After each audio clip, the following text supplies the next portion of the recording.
परिवहन विभाग प्रदेश के पब्लिक ट्रांसपोर्ट का सबसे बड़ा माध्यम है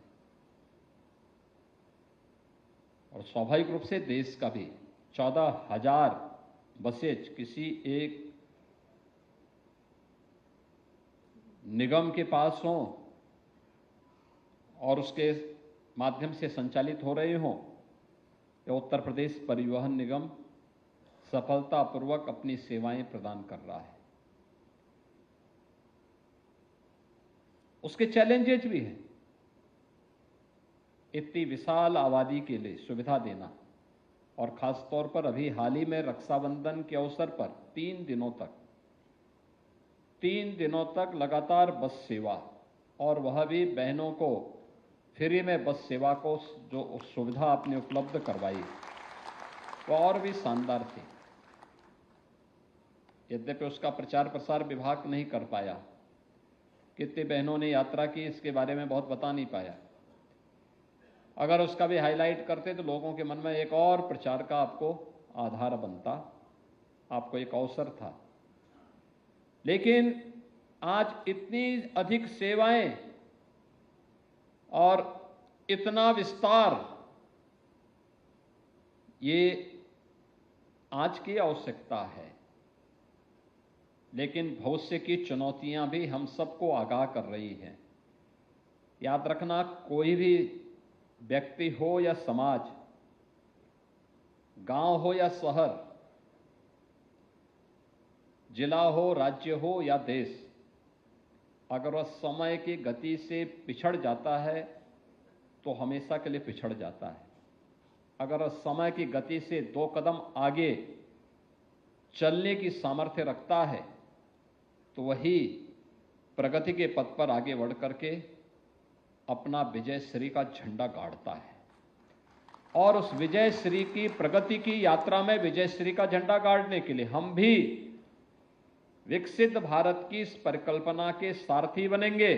प्रधानमंत्री जी ने देशवासियों के सामने लक्ष्य दिया है नेट जीरो एमिशन का, कार्बन उत्सर्जन को न्यूनतम करना है। इलेक्ट्रिक व्हीकल उसका एक बेहतर माध्यम है। परिवहन विभाग भी, नगर विकास विभाग भी इस दिशा में कार्य कर सकता है। एक स्वस्थ प्रतिस्पर्धा होनी चाहिए। मेरा मानना है अकेले परिवहन विभाग और नगर विकास विभाग थोड़ा भी प्रयास कर ले, अकेले उत्तर प्रदेश में 3 लाख नई नौकरी सृजित करवा सकते हैं आप लोग। 3 लाख नई नौकरी केवल बसेज खरीद करके, गांव-गांव की कनेक्टिविटी को, शहर टू शहर की कनेक्टिविटी को बेहतर करके पब्लिक ट्रांसपोर्ट की बेहतरीन सुविधा भी दे सकते हैं। और एक स्वस्थ प्रतिस्पर्धा करिए। परिवहन विभाग भी चलाएं, निजी क्षेत्र को भी परमिट करिए। नगर विकास विभाग भी चले, वो भी निजी क्षेत्र को भी उसमें परमिट करें, अच्छी सेवाएं दें। एक स्वस्थ प्रतिस्पर्धा आगे बढ़नी चाहिए।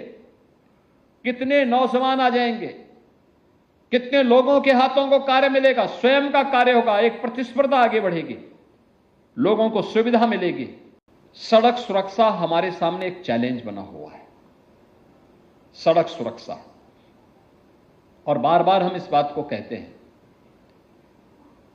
कि सड़क सुरक्षा, सड़क पर चलने वाले एक एक व्यक्ति की सुरक्षा हमारी जिम्मेदारी बनती है। इसके प्रति जागरूकता पैदा करना, आम जन को जागरूक करना, आम जन को इसके प्रति सतर्क बनाना,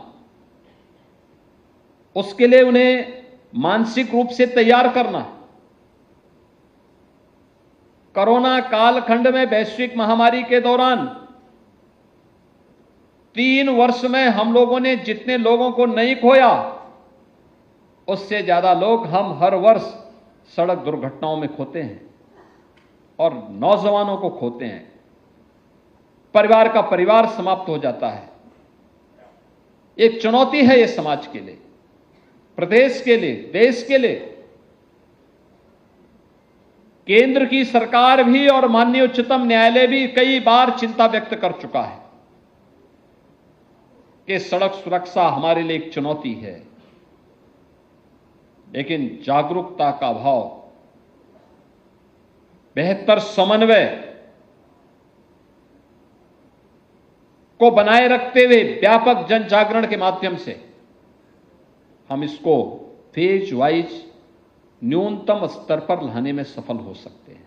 याद रखना, बहुत बार कानून लोगों को बुरा लगता है, लेकिन याद रखना यही कानून अंततः आपकी सुरक्षा और आपके संरक्षण का आधार बनता है। यही कानून बनता है। जब आप इन्फोर्स कर रहे होते हैं, जब आप लोगों को बता रहे होते हैं कि भाई नशे में गाड़ी मत चलाइए, हो सकता है कोई नशे का आदी व्यक्ति उस समय बुरा मानता हो, झगड़ा करता हो।